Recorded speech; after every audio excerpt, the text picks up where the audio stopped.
ये है normal days का दुबई और ये है 15 तारीख का दुबई। ये कैसे हो सकता है? दुबई कैसे डूब सकता है?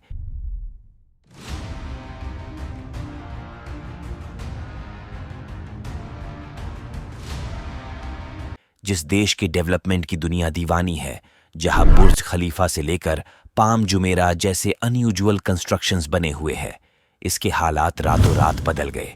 अभी तक आपने और मैंने इंडिया और यूरोप के देशों को बाढ़ में बहते हुए देखा था, लेकिन अब यह हाल मिडिल ईस्ट का भी है। 15 अप्रैल की रात को एक नहीं, दो नहीं, तीन नहीं, बल्कि मिडिल ईस्ट के 100 कॉल्ड डेवलप देश यूएई, सऊदी अरब, बहरीन और ओमान में एकदम से बारिश शुरू होती है और फिर यह बदल जाती है ऐसी तेज बारिश और आंधी में कि यह बाकी देश तो छोड़िए, यह दुबई को भी इस बाढ़ में बहकर ले गया। लेकिन यह बारिश रुकती उससे पहले देखते ही देखते यह तूफान में बदल गया। लोगों ने बताया कि तूफान इतना तेज था कि कई बिल्डिंग्स को हिलते हुए भी फील किया गया और तूफान की फैलाई हुई यह आफत यहीं नहीं रुकती। इसकी वजह से मिडिल ईस्ट के कई डेवलप्ड देशों के दर्जनों शहरों में बाढ़ आ गई और यह मॉडर्न एरा के मॉडर्न सिटीज अब कुछ ऐसे दिखाई दे रहे हैं। तेल की दौलत से बने ईंट कंक्रीट के इस मॉडर्न देश की सड़कों गलियों से पानी ऐसे बहने लगा जैसे नदी बहती है। सड़कों पर चल रही करोड़ों की गाड़ियां पानी में बहने लगी। दुबई में कुछ ही घंटों के अंदर इतना पानी बरस गया जो इतना 2 साल में बहता है। मंगलवार को 142 मिलीमीटर बारिश दुबई में दर्ज की गई, जबकि साल भर में औसतन 95 मिलीमीटर बारिश ही मुश्किल से यहां पर हो पाती है।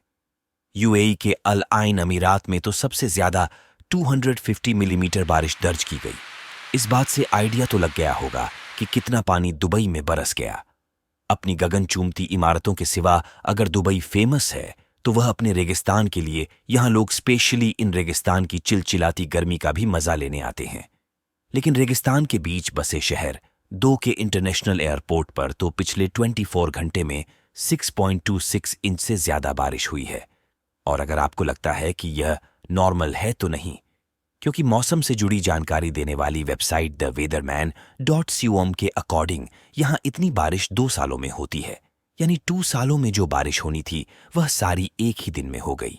इसके अलावा ऐसा भी बताया जा रहा है कि भले ही इस देश ने मॉडर्न टेक्नोलॉजी की सारी हदें पार कर ली हो, लेकिन आज भी इस देश में जो सबसे बड़ी प्रॉब्लम बनकर खड़ी है वो यहां के ड्रेनेज सिस्टम, जिसका अभी तक कोई पावरफुल सॉल्यूशन यह देश नहीं निकाल पाया। और इस बात का दावा इंग्लिश का न्यूज़पेपर राइटर्स भी कर रहा है। लेकिन क्या, जैसे मेरे मन में सवाल उठ रहे हैं, आपके मन में भी उठ रहे हैं कि भला ऐसे कैसे हो सकता है भाई कि 21 सेंचुरी का इतना पावरफुल वेल डेवलप्ड देश एक रात की बाढ़ में बह गया। कई वेदर एनालिस्ट का कहना है कि अरेबियन पेनिन्स से उठा एक तूफान ओमान की तरफ पड़ रहा था, लेकिन धीरे धीरे इस तूफान की डेंसिटी बढ़ती है तो यह तूफान मिडिल ईस्ट के कई देशों को बाढ़ और तूफान की चपेट में ले जाता है। और इसका असर वैसे तो ओमान में सबसे ज्यादा दिखाई दिया, लेकिन दुबई को भी इसने अपना शिकार बना लिया।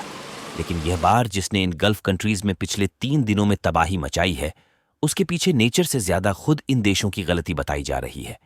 जी हां, इसे कहते हैं खुद के पैर पर कुल्हाड़ी मारना। चलिए वो भी जान लीजिए कि हम यह क्यों कह रहे हैं।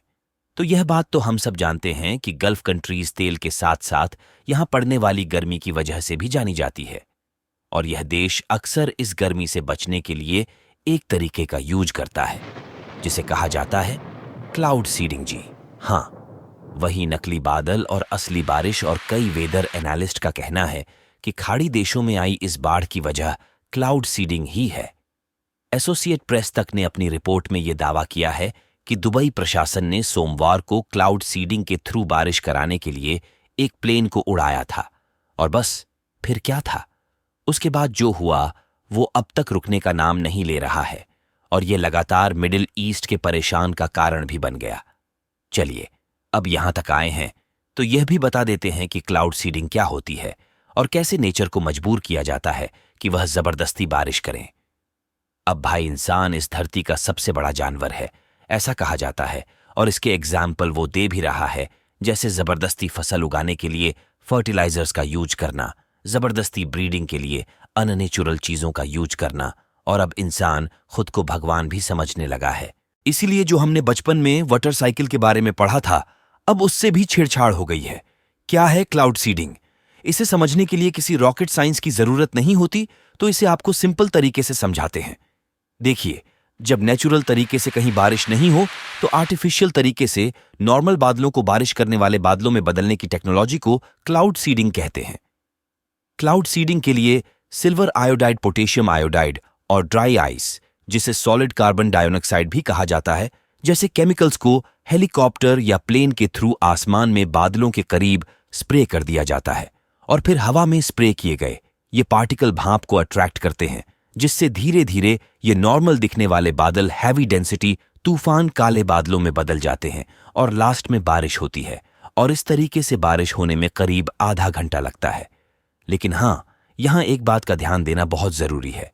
वो यह है कि बारिश तो आर्टिफिशियल हो सकती है, लेकिन यह तभी पॉसिबल है जब आसमान में बादल मौजूद हो, और जब एक निश्चित जगह पर एक निश्चित समय में बहुत ज्यादा बारिश हो जाती है तो उसे हम बादल फटना कहते हैं। बादल फटना इस बात पर निर्भर करता है कि क्लाउड सीडिंग से कितने बादल जमा हुए हैं। अगर बहुत ज्यादा भाप से भरे बादलों की पहचान करके उसमें क्लाउड सीडिंग करा दें तो बादल फट भी सकते हैं। ऐसे में संभव है कि भाई यूएई समेत खाड़ी देशों में इसकी वजह से तेज बारिश आई हो, जो बाढ़ की वजह बनी आर्टिफिशियल रेन की इस थरी को सबसे पहले जनरल इलेक्ट्रिक के विंसेंट शेफर और नोबेल पुरस्कार विजेता इरविंग ने इसे कंफर्म किया था। शेफर ने जुलाई 1946 में क्लाउड सीडिंग का यह वर्किंग प्रिंसिपल खोज निकाला था, जिसके बाद 13 नवंबर 1946 को क्लाउड सीडिंग के जरिए पहली बार न्यूयॉर्क फ्लाइट के थ्रू नेचुरल बादलों को बदलने के एफर्ट्स डाले गए जनरल इलेक्ट्रिक लैब द्वारा फरवरी 1947 में बाथो ऑस्ट्रेलिया में क्लाउड सीडिंग का सबसे पहला प्रेजेंट किया गया था। लेकिन इस चीज को मुश्किल वक्त में यूज करने के लिए डेवलप किया गया था, लेकिन अब तो इसका यूज धड़ल्ले से किया जाता है। माना यह बैट बॉल का खेल हो गया है। यह तकनीक अक्सर सूखा से इफेक्ट होने वाले इलाकों या फिर एयर पोल्यूशन से निपटने के लिए यूज की जाती है। कई बार क्लाउड सीडिंग का इस्तेमाल कुछ एयरपोर्ट के आसपास कोहरे को खत्म करने के लिए भी किया जाता है। अभी बात हमने आपको ऊपर भी बताई कि यूएई पृथ्वी पर सबसे गर्म और ड्राई रीजन वाले जोन में है। ये देश बारिश को बढ़ाने के लिए क्लाउड सीडिंग तकनीक का उपयोग करने में आगे है। यूएई ने पहली बार 2002 में अपना क्लाउड सीडिंग ऑपरेशन शुरू किया। ब्लूमबर्ग की रिपोर्ट में मौसम वैज्ञानिक अहमद हबीब के हवाले यह कहा गया कि हाल ही में सीडिंग के लिए विमानों को अल-इन हवाई अड्डे से भी भेजा गया था। और ऐसा नहीं है कि इस क्लाउड सीडिंग का यूज सिर्फ मिडिल ईस्ट कंट्रीज कर रही हैं, बल्कि इसका यूज आज तक 60 से ज्यादा देश कर भी चुके हैं, जिसमें चीन, भारत जैसे बड़े देशों का नाम भी आता है। 2008 के बीजिंग ओलंपिक में ऐसे ही क्लाउड सीडिंग का नमूना देखने को मिला था, जहां चीन ने बीजिंग में क्लाउड सीडिंग के थ्रू बादलों को बारिश में बदलते हुए एक दिन पहले ही बारिश करवा ली थी। और ऐसा करने के लिए चीन ने क्लाउड सीडिंग के लिए 11,000 हथियारों का इस्तेमाल भी किया था। इसमें 6,781 रॉकेट लॉन्चर और 4,110 आर्टिलरी गन शामिल थी। तो अब आप समझ सकते हैं कि क्लाउड सीडिंग किस हद तक यूज किया जा चुका है। इतना ही नहीं, अमेरिका ने तो इस क्लाउड सीडिंग का यूज एक लड़ाई को जीतने के लिए भी किया हुआ है। क्यों हैरान हो गए ना? तो चलिए इस दिलचस्प किस्से को भी आपको बता देते हैं। दरअसल बात तब की है जब अमेरिका और वियतनाम के बीच एक जबरदस्त जंग छिड़ गई थी। वही जंग जिसमें भारत ने वियतनाम का वर्बल सपोर्ट किया था, तो अमेरिका ने भारत से चिढ़कर उसे अनाज देने से ही मना कर दिया था। अमेरिकन ने 1967 से 1972 के बीच वियतनाम वॉर के दौरान क्लाउड सीडिंग टेक्नोलॉजी का यूज कर सबको हैरान कर दिया था। इस जंग में अमेरिका ने वियतनाम पर बढ़त बनाने के लिए ऑपरेशन पोपॉय चलाया था। दरअसल इसके तहत अमेरिका ने वियतनाम के हो ची मिन्ह शहर पर क्लाउड सीडिंग के जरिए बादल फटने की घटना को अंजाम दिया था। इससे वहां अचानक बारिश, बाढ़ और लैंडस्लाइड की कंडीशन पैदा कर दी थी। इससे वियतनाम सेना को बहुत भारी नुकसान पहुंचा था।